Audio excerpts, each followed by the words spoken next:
অসমত এনেকুৱা ফটুৱা মুখ্যমন্ত্ৰী কেতিয়াবা জন্ম হৈছিলে নেকি বাৰু কওকচোন। আৰু মানুহটো কিবা এটা গ্ৰহ বেয়া হৈছে, কেইদিনমানৰ পৰা উল্টা পুল্টা কথা কৈ আছে, কৈছে বোলে মই বলিয়া কুকুৰ। হা, বলিয়া কুকুৰ বুলি কওঁতে মোৰ সেইদিনা আহি উঠিছে। মানুহ এটাই কৈছে ৰাহুল গান্ধী টিকেট গম পাইছিলে বোলে, সেইকাৰণে বোলে কুকুৰৰ বিস্কুট তেতিয়া দি দিছিলে এনেকে কৈছে।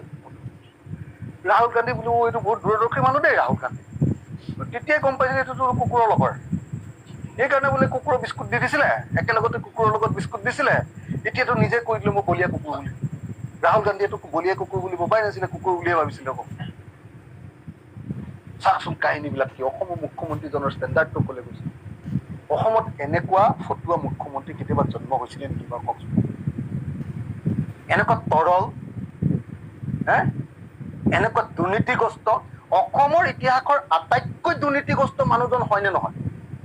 মেঘালয় পানী অসমলৈকে আহিব, এতিয়া সেই পানীটো চেনেলাইজ কৰিবৰ কাৰণে তোমালোকে প্ৰজেক্ট কি লৈছা?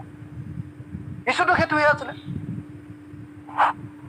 সেই ইছ্যুটো নাইকিয়া কৰিবৰ কাৰণে ইটোৰ পিছত সিটো মিছা কথা, ইটোৰ পিছত সিটো মিছা কথা, ইটোৰ পিছত সিটো কল্প কাহিনী, ইটোৰ পিছত সিটো সাধু কথা, এইবিলাক কৰি থাকোতে হিমন্ত বিশ্ব শৰ্মাই ইছ্যুটো বেলেগ ফালে লৈ গৈছিল।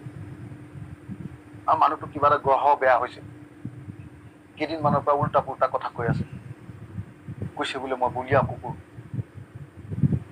হা, বলিয়া কুকুৰ বুলি কওঁতে মোৰ সেইদিনা আহি উঠিছে। মানুহ এটাই কৈছে ৰাহুল গান্ধী টিকেট গম পাইছিলে বোলে, সেইকাৰণে বোলে কুকুৰৰ বিস্কুট তেতিয়া দি দিছিলে এনেকে কৈছে। ৰাহুল গান্ধী বোলো এইটো বহুত দূৰদৰ্শী মানুহ দেই ৰাহুল গান্ধী, তেতিয়াই গম পাইছিলে এইটোতো কুকুৰৰ লগৰ, সেইকাৰণে বোলে কুকুৰৰ বিস্কুট দি দিছিলে, একেলগতে কুকুৰৰ লগত বিস্কুট দিছিলে। এতিয়াতো নিজে কৈ দিলে মই বলিয়া কুকুৰ বুলি। ৰাহুল গান্ধীয়েতো বলিয়া কুকুৰ বুলি ভবাই নাছিলে, কুকুৰ বুলিয়ে ভাবিছিলে।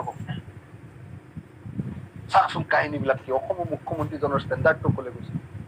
অসমত এনেকুৱা ফটুৱা মুখ্যমন্ত্ৰী কেতিয়াবা জন্ম হৈছিলে নেকি বাৰু কওকচোন। এনেকুৱা তৰল, এনেকুৱা দুৰ্নীতিগ্ৰস্ত, অসমৰ ইতিহাসৰ আটাইতকৈ দুৰ্নীতিগ্ৰস্ত মানুহজন হয়নে নহয়?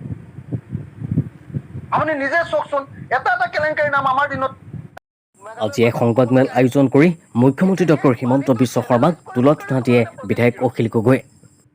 মুখ্যমন্ত্ৰী ডক্টৰ হিমন্ত বিশ্ব শৰ্মাক এগৰাকী ফটুৱা মুখ্যমন্ত্ৰী বুলি কোৱাৰ লগতে মুখ্যমন্ত্ৰী ডক্টৰ হিমন্ত বিশ্ব শৰ্মা অসমৰ আটাইতকৈ দুৰ্নীতিগ্ৰস্ত মুখ্যমন্ত্ৰী বুলি উল্লেখ কৰে বিধায়ক অখিল গগৈয়ে। নিউজ ডেস্ক ৰিপৰ্ট, দৈনন্দিন অসম।